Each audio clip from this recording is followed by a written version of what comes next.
Being an intellectual man isn't about having every answer.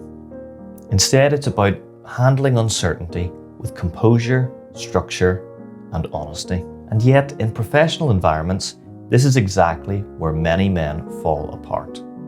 Just think about it. You're in an interview, or maybe you've just finished a presentation. Maybe it's just for your own team, or it could be for the whole organization. Scratch that. It's an international conference. You finish up. There's a brief sigh of relief, but then you look out and see a queue of people lining up at the microphone, waiting to ask you a question. Your heart rate spikes. Your mind starts racing. You're panicking. Here's how an intellectual handles that moment. Number 1, listen to the question. When I was a child at primary school, I did very well on tests, but I never got 100%. On parent-teacher evenings, the teacher would often tell my parents, the problem with Dean is he loses marks on the easy questions, not the difficult ones. Puzzled, my parents asked, how could this possibly be the case? And the teacher would then explain that I had the habit of sort of half reading the question. I would then presume what the rest of the question was asking, and ultimately, I would compose an answer to a harder question than the one that had actually been asked. Now, you might think that's a silly example, but adults do this all the time. They're so nervous about being asked questions during an interview or after a presentation that they don't properly listen to what is being asked. We've all witnessed this because it's quite uncomfortable for us as an audience member or another member on the panel. We heard the question clearly. We understood it because we're not nervous. But then we have the uncomfortable moment where we realize the presenter didn't. Okay? You start to hear them answer a completely different question. It's quite uncomfortable. Most people are too polite to correct them immediately or at all. So one of two things will happen. Either the person who posed the question will give you a perfunctory thank you, or they will wait until you've finished to land the final blow. Something like this. Thanks for that, but I was actually asking about XYZ. Folks, let me know down in the comments, have you been guilty of this one before? Number 2, slow down. Buy yourself time. You see, most people try to blurt out an answer before the question is even finished.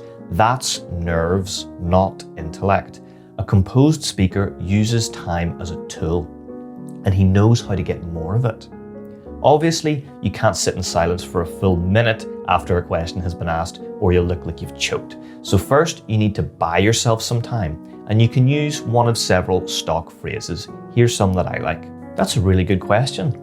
I don't think I've ever been asked that before. Deliver this one slowly. Now, while your mouth is moving, your mind can begin shaping an answer. Another tactic that can buy you even more time is saying something like, I'm not sure I fully understood what you meant.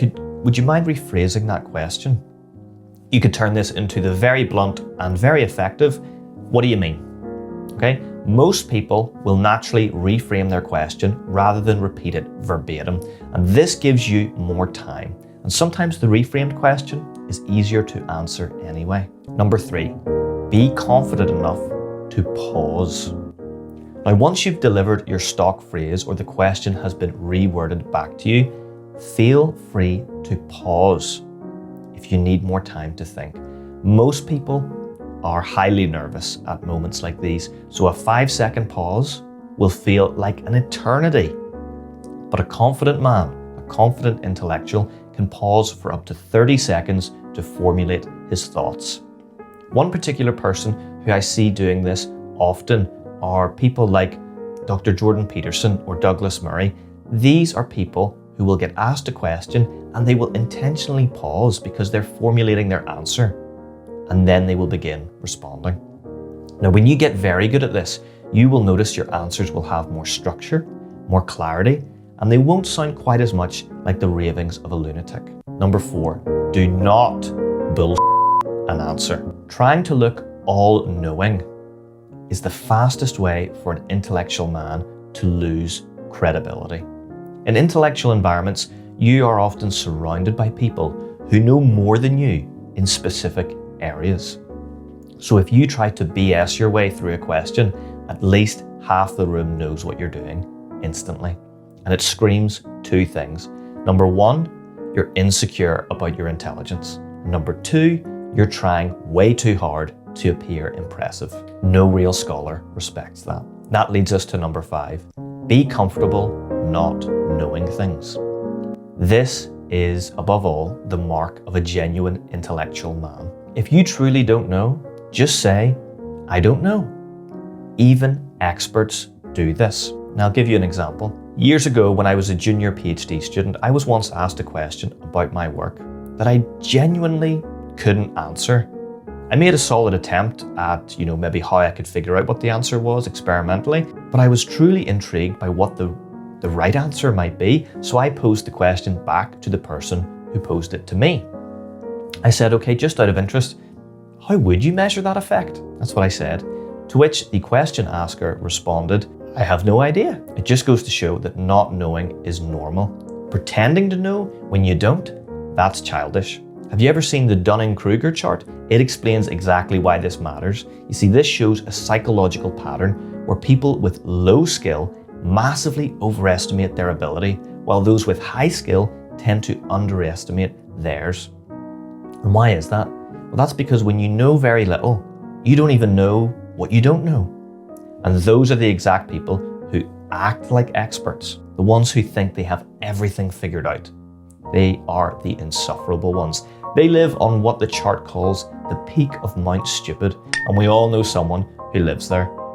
This is the person who mistakes familiarity with a topic for mastery, but a true intellectual lives a little further along the curve. He's aware of the depth of a topic, and he knows there is more to learn. And importantly, he doesn't feel the need to blurt out fragments of half-understood information just to impress a room or get a little bit of attention. So folks, let me know down in the comments below, where do you think you sit on the Duning-kruger chart? Hopefully no one lives on the peak of Mount Stupid. I like to think of myself as being on the slope of enlightenment. But what about you? Let me know in the comments down below. As always, folks, thank you very much for watching, and I'll see you in the next one.